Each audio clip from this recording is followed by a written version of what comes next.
شروع اللہ تعالیٰ کے نام سے جو مہربان رحم کرنے والا ہے۔ تمام سننے اور دیکھنے والوں کو میرا سلام۔ آپ کو مسلم ہیلتھ ٹی وی میں خوش آمدید کہتا ہوں۔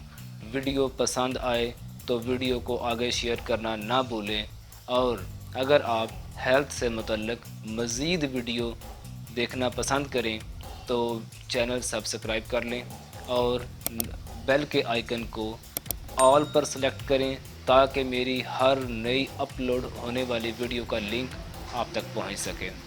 تو چلتے ہیں اپنے ٹاپک کی طرف۔ اونٹنی کا دودھ، اس میں چکنائی کم اور نمکیات زیادہ ہوتے ہیں۔ اس کا مزاج گرم خشک ہوتا ہے اور اونٹنی کا دودھ ہم زیادہ سے زیادہ 1 پاؤ تک استعمال کر سکتے ہیں۔ مثانے پر ورم ہو، جگر پر ورم ہو تو اس کو شربت بزوری کے ہمراہ پلایا جاتا ہے، اور استسقاء کی حالت میں اونٹنی کا دودھ بڑا گٹا کر شربت بزوری یا گلقند کے ہمراہ دیا جاتا ہے۔ اونٹنی کے دودھ کے ہمراہ